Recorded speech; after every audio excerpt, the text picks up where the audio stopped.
বিশ্ব সিনেমার মর্যাদাপূর্ণ আসর কান চলচ্চিত্র উৎসব। সিনেপ্রেমীরা মুখিয়ে থাকেন এই উৎসবের জন্য। এবার বসেছে এর ৭৭তম আসর। জমকালো এই উৎসবকে ঘিরে ফ্রান্সের কান সৈকত যেন নতুন প্রাণ সঞ্চার করেছে। ১৪ মে থেকে শুরু হওয়া এই উৎসব চলবে ১১ দিন ব্যাপী। উদ্বোধনী আয়োজন শেষে উৎসবের দ্বিতীয় দিন প্রিমিয়ার হয় ম্যাড ম্যাক্স ফিউরি রোডের বহুল প্রতীক্ষিত prequel Furiosa a Mad Max Saga.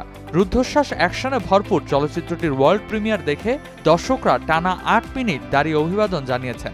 ১৫ মে বাংলাদেশ সময় রাত ১১টায় পাল দে ফেস্টিভ্যাল ভবনের গ্র্যান্ড থিয়েটার লুমিয়ারে প্রতিযোগিতার বাইরে ছিল এর প্রদর্শনী।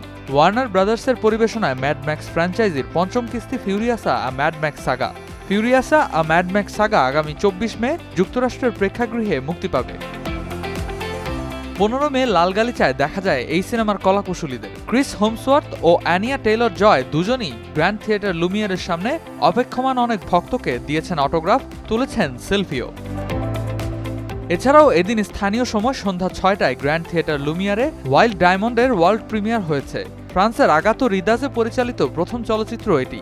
একই ভেন্যুতে রাত ১০টা ৩০ মিনিটে ছিল সুইডেনের মান্নেস ফন হোর্ন পরিচালিত সাদাকালো সিনেমা the Girl with the needle.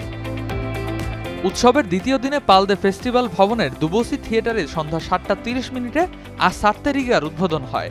Official সিলেকশনের এই বিভাগের উদ্বোধনী চলচ্চিত্র ছিল আইসল্যান্ডের রুনা রুনারসন পরিচালিত হোয়েন দ্য লাইট ব্রেকস। এছাড়াও দ্বিতীয় দিনের আয়োজনে পাল দে ফেস্টিভ্যালের ভবনের দুবসি থিয়েটারে বিশেষ আড্ডায় নিজের বর্ণাঢ্য ক্যারিয়ারের অভিজ্ঞতা ভাগাভাগি করেন ৩বারের অস্কার জয়ী মেরিল স্ট্রিপ।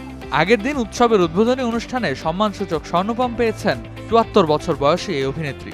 সব মিলিয়ে উৎসবমুখর পরিবেশেই চলছে ৭৭তম কান চলচ্চিত্র উৎসবের এবারের আয়োজন। Redwan Ahmed, showbiz tonight.